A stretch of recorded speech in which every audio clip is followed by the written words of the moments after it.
Buenas noches, estimado docente y compañeros.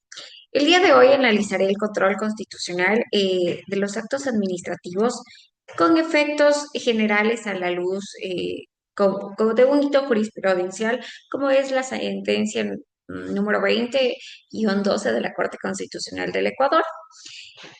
Como introducción en sí, a partir, bueno, del año 2008, nuestro país adoptó un paradigma del Estado constitucional de derechos y justicia. Este cambio no es meramente semántico, sino más bien que implica que la administración pública abandonó la legalidad formal burocrática para transformarse en el principal garante de los derechos fundamentales, como sostiene y como lo he citado al jurista Jorge Zavala. Hoy las instituciones públicas deben asegurar en sí prestaciones reales, superando el viejo modelo de normas pragmáticas que quedaban solamente en el papel, ¿no? Y en el caso que nos ocupa, nace de una acción pública de inconstitucionalidad contra el acuerdo ministerial número 080 del Ministerio de Ambiente, que mediante el cual se declaró unilateralmente como bosque protector al Triángulo de Cuellos. En sí, ¿cómo se configura el acto administrativo con sus efectos generales? Bueno, en sí, para desentrañar este conflicto debemos recordar la evolución del acto administrativo. Si bien la doctrina clásica representada por Roberto Dromi en el año 2010, 2009, perdón, de nuestro Código Orgánico Administrativo, expandió, bueno, en sí, el artículo 98 del Código Orgánico Administrativo, aquí introduce los efectos jurídicos generales para una pluralidad indeterminada, ¿no? Aquí se expandió la categoría hacia actos con efectos jurídicos generales. Pero no obstante, para que un acto general goce de validez, debe observar estrictamente el elemento de procedimiento, como lo he puesto, competencia, objeto, voluntad, procedimiento y motivación. En los vicios de procedimiento, bueno, primero la omisión a la consulta previa. En el Triángulo de Cuenvi habitan ancestralmente comunidades de la nacionalidad quichua y siaora. El Ministerio del Ambiente omitió por completo realizar la consulta prelegislativa y administrativa que está exigida en nuestra Constitución en el artículo 57, numeral 17, y el convenio de la OIT en su artículo 169.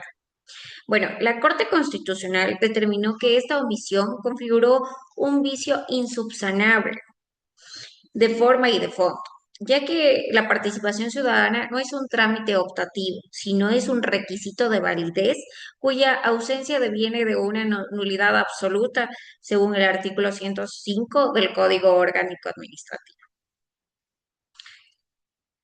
Ahora vamos con los vicios en el objeto de invasión de competencias. Asimismo, en el acuerdo adoleció de un vicio flagrante en su objeto al ordenar que el Ministerio de Defensa controlara la zona. Con esto, la administración vulneró el derecho de las comunidades más bien a limitar las actividades militares en sus territorios, así como lo establece el artículo 57, numeral 20 de la Constitución de la República del Ecuador. Aquí generando como una flagrante invasión de competencias, las Fuerzas Armadas custodian fronteras, pero en sí carecen de potestad para ejercer el control y políticas ambientales. Ahora vamos con los medios de impugnación y la vía constitucional.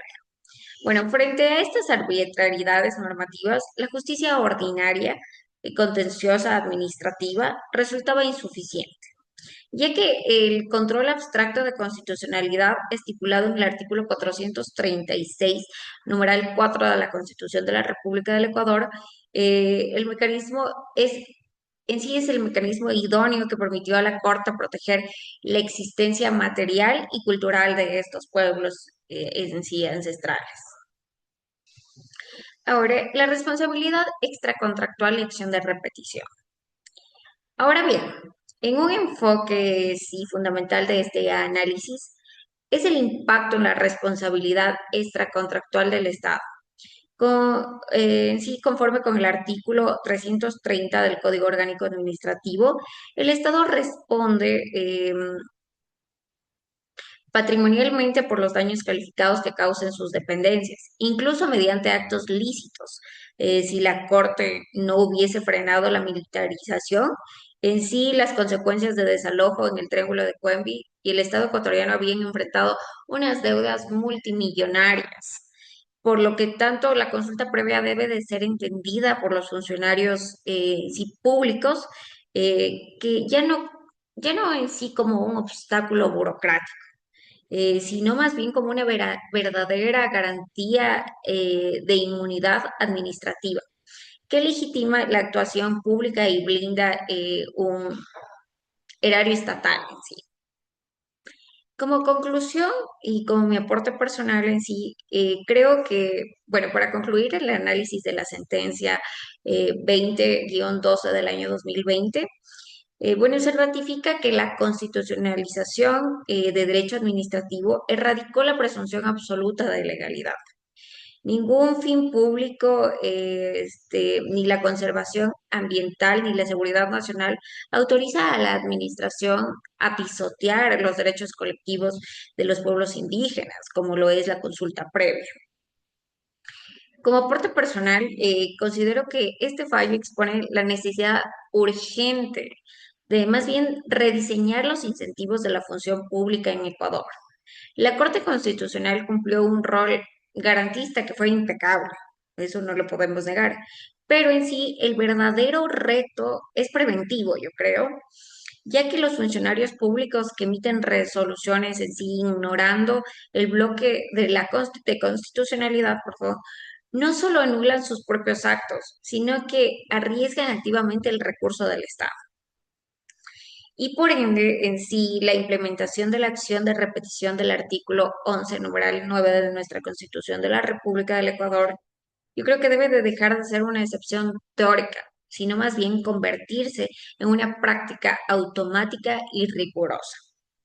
Solo cuando el servidor público comprenda que en sí su negligencia, inconstitucionalidad afectará directamente al patrimonio personal, transitaremos a una legalidad meramente formal a una cultura de verdadera responsabilidad constitucional y respeto a la dignidad humana. Esa ha sido mi conclusión. Muchísimas gracias.